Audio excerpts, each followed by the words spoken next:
Sa hello mga kaibigan, good evening, welcome dito sa munti naming kusina. Ito mga kaibigan, meron tayo dito, bigay ng manong ko mga kaibigan, dala niya kanina.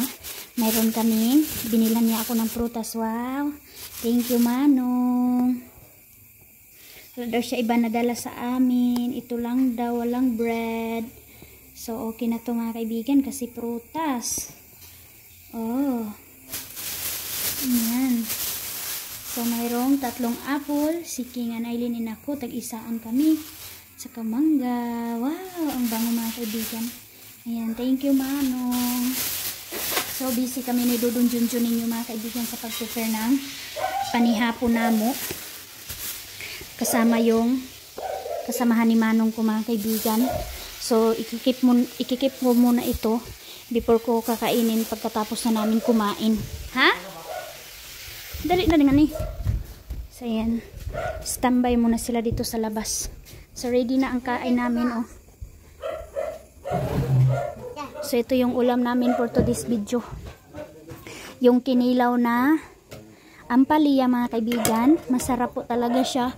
Yung preskong-presko, mga kaibigan. Tapos, kinakain mo siya na mag-crunch-crunch siya, mga kaibigan. And then, yung ating hawo, yung butod, malasado. Na isda namin mga kaibigan, pinaksyo.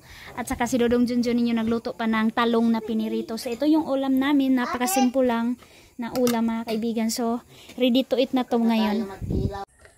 So hello mga kaibigan, welcome po dito sa kusina. Brush tip muna tayo mga kaibigan. So shout out sa lahat ng mga new subscriber ko. And sa old subscriber ko mga kaibigan, kumusta po kayo? I hope nasa mabuti kayong kalagayan na in this latest update. Welcome po dito sa bahay.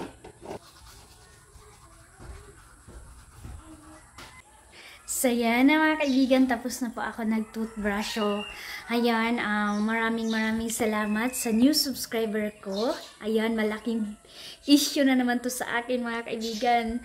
Alam nyo, naka-off comment section nga ako mga kaibigan. Pero pumupunta pa rin yung mga basher ko dito sa messenger ko mga kaibigan. Alam nyo ba, nakakapagsalita na lang ako mga kaibigan ng ini-explain ko yung sarili ko. Tapos pagkatapos ko pag-explain mga kaibigan, block ko na lang sila kaagad. Kasi ayaw ko na po ayaw ko po yung makiaway mga kaibigan ba. So, alam ko naman sa sarili ko na lahat yung sinasabi nila mga kaibigan ay hindi totoo. Kasi hindi nila nakita yung buhay namin dito sa Agusan Mar. So, thankful ako sa mga subscriber ko na nagbibigay talaga sa akin ng cash. Tulad ngayon na bago lang siya nag-chat sa akin. So, thank you, Ate. So, maraming salamat sa iyo, Ate Ami. So, siguro hindi naman So, Ate Ami lang yung bigay niya sa akin mga kaibigan. Hindi na nga siya magpa-mention. Or marami namang Ami mga kaibigan. So, hindi nyo siya matitrace. So, thank you so much Ate Ami sa padala mo para sa kapatid ko na para sa kanyang wife, sa sister-in-law ko na hospital. Maraming salamat dahil napanood nyo po yung vlog ko na yun. And salamat sa tulong. Malaking tulong po yung bigay mo sa amin. Thank you and God bless. Wala kaming maibigay na sa inyo, kundi mga prayers na lang po and pasalamat. Thank you so much Ate sa padala mo sa amin. And bukas kukunin ko na siya and then ipapadala ko sa kapatid ko. So hindi ko na po ma-update kasi malayo po ako sa kanya. So I hope makatulong talaga yung bigay mo. And alam nyo mga kaibigan, ngayon lang na day, ngayon lang na oras, mayroon nga akong new subscriber. Akala ko good comment yung inopen ko and nakid-add friend siya sa akin. Akala ko good comment, nagbigay sa akin ng lakas ng loob. So, hindi pala mga kaibigan, bad news pala. Grabe, ang sakit niya mga kaibigan magsalita. Nako, dahil sa vlog, about sa vlog ni Lia, mga kaibigan sa padala na box. So, grabe ko, ang ingay ko daw mga kaibigan. So, tanggap ko naman mga kaibigan, pero ganun lang talaga. Kasi sobrang saya ko lang po talaga and lalong-lalo na yung family nila Lia. Hindi ko naman sila sinabihan na dyan lang sila sa gilid. Hindi nga sila, mismo nga si Lia mga kaibigan, hindi nga niya mismo palapitin. Pero ako na yung nagsabi, dito kayo, tatay, dito ka nanay, dito ka sa lapit. Pero yung sinasabi niya na yung iba na nandun lang sa gilid, yung mga bata, hindi yung lahat family. Yung iba neighbors, and then yung iba din mahiya din magpakita sa video. Yun po yung totoo, ma'am. Na sabi mo na inanuhan ko yung family ni Leah, yung kinunan ko sila ng karapatan na maging open. Hindi naman po kasi sila mismo nagsabi sa akin na binigyan ako ng authority na ako magbablog. And then nag-ingay din ako mga kaibigan, kasi sino pa naman yung hindi masayahan doon sa nakikita mo sa mga padala ni Mami 2. So ayun, si Mami 2 din mga kaibigan, siya po nagutos sa akin na kailangan ko update doon, kasi si Leah po wala na po siya sa YouTube. Siguro hindi nyo na po siya nakikita kasi nga hindi pa process yung mga papel ni Leah mga kaibigan. Kaya tapos iniiba-iba niya yung mga account niya, and then yung number niya, and then nag-iba siya ng account. Kaya yun, tinulungan nga namin si Leah mga kaibigan na mabalik niya yung account niya. So ayun, doon na naman siya sa FB. So support niyo po si Leah sa kanyang reels. Nag-reels yata si Leah mga kaibigan, and then nag-work siya para makatulong din sa kanyang family. And then ma'am, sa nagbasa akin ngayon na hapon na ito, sabi ni Dodong Jonjon ninyo mga kaibigan, hindi ko na daw basahin. So ayun, nireplyan ko talaga siya mga kaibigan. Sinabihan ko siya kung ano yung hindi na tama sa kanyang comment. Sabi ko, hindi ko naman po masisisi ma'am na mayroong nagbibigay sa akin, kasi sabi niya sa akin mga kaibigan, nagbuntis pa daw ako kasi nagsalig daw ako mga kaibigan ba, yung bang nag-ano daw ako ba, umaasa daw ako mga kaibigan, kaya daw nagbuntis ako dahil na mayroong nagpapadala sa akin monthly. Oh my God, grabe si ate ka-judgmental. Ate, ano naman yung yung bang, bakit naman ako magsisikap pa na magbablog kung mayroon namang ganyan na salita mo na nag-ano lang ako, umaasa lang ako sa nagpapadala sa akin monthly, si Mami. Hi Mami B, malaking issue yung pagbibigay mo sa akin monthly, pero ma'am, yung nagbasa sa akin ngayon, nagsusumika po ako na makasahod ako, and then maka-upload ako always para po makasahod ako, na hindi po ako maasa sa mga bigay. Swerte ko lang po na nabibigay sila sa akin. And sabi pa niya na mas mabuti pa daw sa katutubo na lang daw ibigay. Alangan naman sabihan ko si Mami B na, Mami B, doon mo ibigay sa kasi siya mismo ate yung ma'am, nagsabi na bibigyan niya ako. So sino pa naman ako na magtanggi, or sila yun, desisyon nila yun na ako yung bibigyan. And sana mayroon ding makikita sa katutubo natin, hindi naman nila makikita yung sitwasyon kasi wala din vlogger doon. Baka ikaw ate mag-vlogger ka, doon ka sa katutubo para din mayroong magbibigay sa kanila, or ikaw ate ang magbibigay, or ma'am, kung sino ka man na nagbabash sa akin ngayon. Sana mag-vlog ka po para alam mo yung sinasabi mo sa akin, and then yung about sa comment section ko. Kaya nga nag-off ako mga kaibigan, kasi nga tulad mo na nakikita lang yung kamalian, hindi yun nakakatulong, nakakawala yun ng lakas ng loob. So mas marami pa rin yung mga followers ko na bago na nag-add friend sa akin na ang gaganda po ng mga sinasabi nila sa akin, kaya doon na lang po ako naghugot. Dalawa na po ito na buzzer, yung first lalaki, ngayon babae mga kaibigan, na ang taas ng comment nila sa akin na mga masakit na salita, pero hindi ko to sinabi sa inyo. In-update ko lang ito mga kaibigan kasi sobra na siya. And then dinamay pa niya yung pagbubuntis ko. Nako, ma'am, hindi po lahat ng kinakain namin, or hindi po per day na inaasa namin. And then lalong lalo na siya na po talaga yung inaasahan namin, kundi nabibigay si Mami as yung grocery. Minsan nga sa isang buwan 2 siya nagpapadala, kaya grabe ang swerte ko kay Mami B. And sobrang bait nila na family, and sobrang bait niya sa akin, sa aking mga anak, and sa family ko. And ayun, every month din po ako ma'am, nag-i-stack po ako, binudget ko na yan, na kapag nakasahod po ako, budget ko na po yan per month, yung namin, kain namin, yung grocery namin dito sa bahay. And then minsan hindi aabot, pero okay lang kasi meron naman, lalong na ngayon na meron na kaming kunting hanap buhay na isda, pero yung sa bigas, sa ulam lang po talaga kami mauubusan, kasi hindi talaga aabot yung ulam natin sa isang month. Pero nagsisimikap na kami ngayon na nagka-screen kami dahil nga sa nabili ni Dodong Jonjon sa kanyang pagtrabaho doon kay Ate Maninay, kaya makasolve na po sa ulam.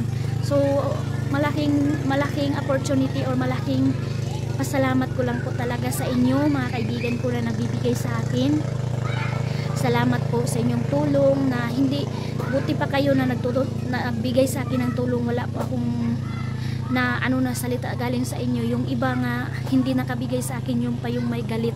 So sana malalaman rin nila kung ano yung buhay maging vlogger.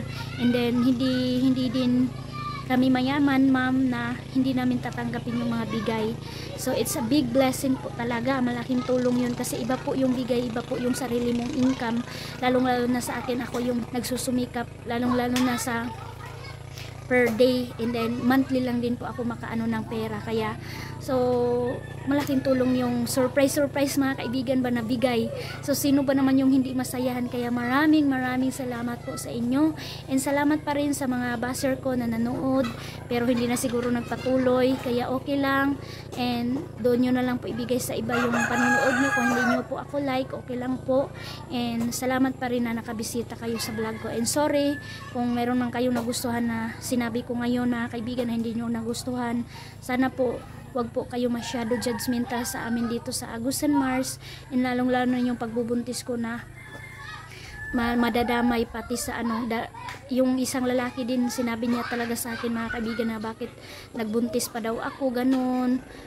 Walang kain daw si King and Eileen kasi ang payat. Grabe yung mga salita niya mga kaibigan, ang sakit. Hindi niya alam kung gaano magpalaki ng bata, or mayaman lang kasi sila mga kaibigan, kasi kami dito yung mga kids talaga dito mga kaibigan, sa sobrang lawak ng nilalaruan nila, sobrang lawak ng tinatakbuhan nila, exercise always yung katawan nila. Kaya kahit anong kain nila mga kaibigan, and lalong lalo na kami dito sa malayo sa bayan, wala po kami makakain ng mga masasarap na mga ulam palagi. Kayo makakain nyo kasi nandyan kayo sa highway, meron kayong makain prutas, kaya matataba yung mga anak ninyo, and then nabibili nyo kung ano yung mabibili nyo. Dito sa amin mahirap po talaga.